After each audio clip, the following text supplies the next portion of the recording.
Akwa Ibom State. Mr. Speaker, I rise to plead with the House that a bill for an act to establish the Nigeria Institute of Plant Protection and related matters be read a second time. Thank you, Mr. Speaker, on this bill. But, Mr. Speaker, why this bill is brought to the floor of this House is because of the import of plants as far as Nigeria is concerned and as far as our economy is concerned, and all the implications that we'll have to deal with if we don't protect our plants. Mr. Speaker, globally, there is this urge to increase food production. And this has stemmed from the fact that we've been having a lot of pests destroying our crops, such that the innovation has been that pesticides have been used to protect our crops from being destroyed by pests. But in so doing, there's been a lot of issues that have arisen because of that. Today is a day for remembrance of cancer.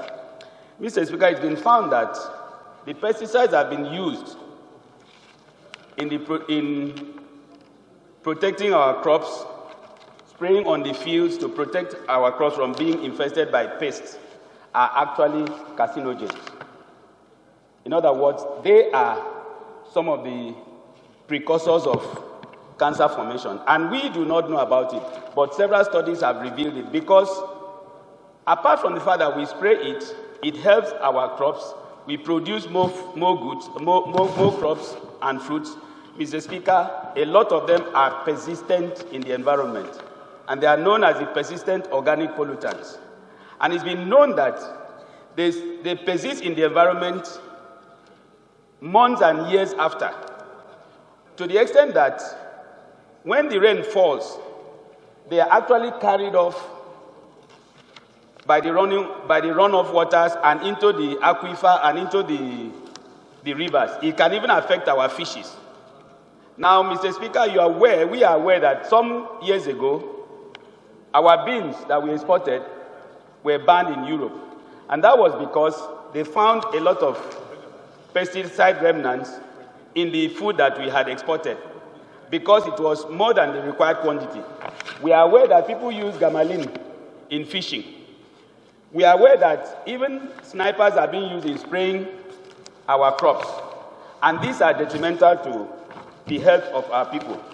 And so in this world of today, we have to also follow global best practices in whatever we do as far as plants are concerned. Mr. Speaker, for those that know the value of plants, for example, in China, we are aware that the very common and very important malaria medicine called Paluta is being manufactured from a plant called Chihuahua. Quinine that we use in treating cerebral malaria, Mr. Speaker, is produced from the bark of cinchona tree.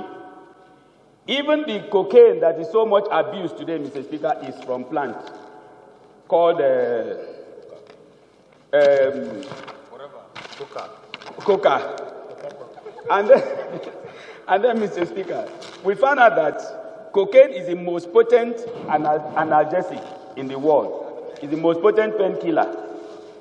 We see where people are shipping in GNLD drugs. These are all natural products that are got from plants. And you can imagine the amount of money it is raking into China and those that are actually exporting it into Nigeria. So today, Mr. Speaker, I wouldn't take the time of this Honorable House so much, but to plead that we establish this institute to be able to help regulate the use of these substances, train people, and train plant doctors that will be able to monitor and evaluate all the activities of our farmers and our agriculturists, so that we are able to protect ourselves against all these infections or cancer that may come in afterwards.